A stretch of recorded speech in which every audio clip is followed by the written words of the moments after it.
ជំរាបសួរសួស្តីពុកម៉ែបងប្អូនទាំងគ្នាពុនមកជួបខ្ញុំសាជាថ្មីម្ដងទៀតហើយ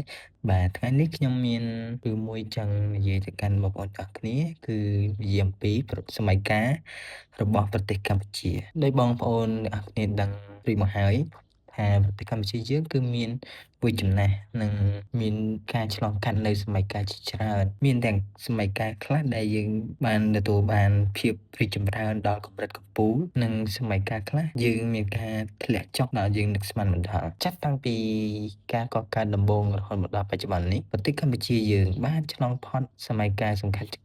ខាន់ចំនួន16សម័យកាលរួចមកហើយដោយក្នុងចំណោមសម័យកាលទាំងអស់នោះសម័យកាលខ្លះប្រទេសកម្ពុជាយើងបានទទួលភាពរីកចម្រើនទៅដល់កម្រិតកំពូលហើយសម័យកាលខ្លះស្ថិតក្រោមការត្រួតត្រារបស់បរទេសនិងមានសម័យកាលខ្លះដែលប្រទេសកម្ពុជារបស់យើងធ្លាក់ចុះខ្សោយរហូតដល់ក្រោម0ក៏មានតើសម័យកាលទាំង16ដែលប្រទេសកម្ពុជាយើងបានឆ្លងកាត់ទាំងអស់នោះរួមមានអ្វីខ្លះយើងទៅតាមដានទេសនាទាំងអស់គ្នាចូលទៅដល់សាច់រឿងសូមបងប្អូនអ្នកគ្នាជួយ Subscribe នៅលើ Channel YouTube របស់ខ្ញុំដើម្បីជាការលើកទឹកចិត្តដល់ការផលិតវីដេអូរបស់ខ្ញុំផងសូមអរគុណឥឡូវយើងចូលទៅកាន់សម័យកាលទាំង6ដែលកម្ពុជាយើងធ្លាប់បានឆ្លងកាត់តាំងពីអតីតកាលរហូតដល់បច្ចុប្បន្នចំពោះសម័យកាលទី1សម័យបុរីប្រវត្តិគឺគិតចាប់ពី600,000ឆ្នាំមុនគ្រិស្តសករាជរហូតដល់សតវត្សទី1នៃគ្រិស្តសករាជសម័យកាលទី2សម័យនគរភ្នំឬហ្វូណនដើមសតវត្សទី1រហូតដល់ឆ្នាំ550នៃគ្រិស្តសករាជ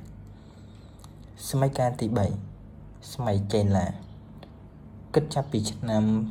550រហូតដល់ឆ្នាំ802នៃគ្រិស្តសករាជសម័យកាលទី4គឺ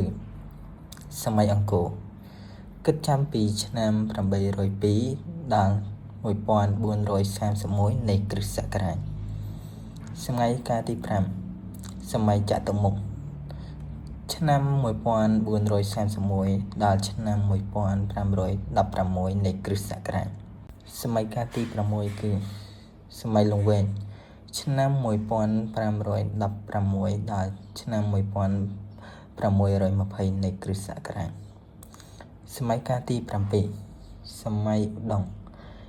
គិតចាប់ពីឆ្នាំ1620ដល់ឆ្នាំ1863នៃគ្រិស្តសករាជសម័យកាលទី8សម័យអាណានិគមនិយមបារាំងគឺគិតចាប់ពីឆ្នាំ1863ដល់ឆ្នាំ1953នៃគ្រិស្តសករាជសម័យកាលទី9សម័យអាណានិគមនិយមជប៉ុនគឺគិតចាប់ពីឆ្នាំ1941ដល់ឆ្នាំ1945នៃគ្រិស្តសករាជទី10សម័យសង្គមរាស្ត្រនិយមឬព្រះរាជាណាចក្រកម្ពុជាទី1គឺគិតចាប់ពីឆ្នាំ1953ដល់ឆ្នាំ1970នៃគ្រិស្តសករាជសម័យទី11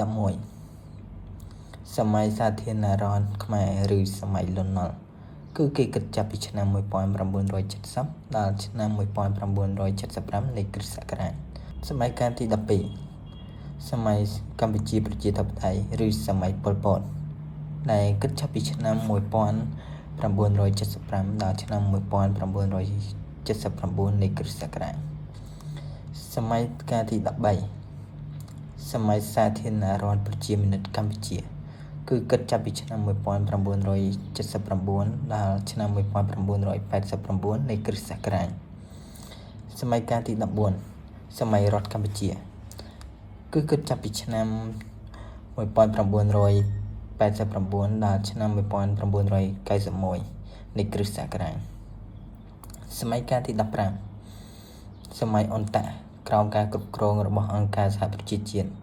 ដែលគេគិតចាប់ពីឆ្នាំ1992ដល់ឆ្នាំ1993នៃគ្រិស្តសករាជចំពោះសម័យកាលទី16គឺសម័យកាលព្រះរាជាណាចក្រកម្ពុជាឬព្រះរាជាណាចក្រកម្ពុជាទី2ដែលគេគិតចាប់ពីឆ្នាំ1993រហូតមកដល់បច្ចុប្បន្ននេះបាទហើយសម័យកាលទាំង16នេះគឺជាសម័យកាលដែលកម្ពុជាយើងបានឆ្លងកាត់តាំងពីអតីតកាលរហូតមកដល់បច្ចុប្បន្ននេះ ហើយខ្ញុំនឹងធ្វើវីដេអូបង្ហាញពីសម័យកាលនីមួយៗទៅកាន់បងប្អូនទាំងអស់គ្នានៅវីដេអូក្រោយសូមអរគុណសម្រាប់ការតាមដានទស្សនាវីដេអូនេះតាំងពីដើមរហូតដល់ចប់សូមកុំភ្លេចចុច like និង subscribe នៅលើ channel YouTube របស់ខ្ញុំដើម្បីជាការលើកទឹកចិត្តដល់ការផលិតវីដេអូរបស់ខ្ញុំផងសូមអរគុណជួបគ្នានៅវីដេអូក្រោយ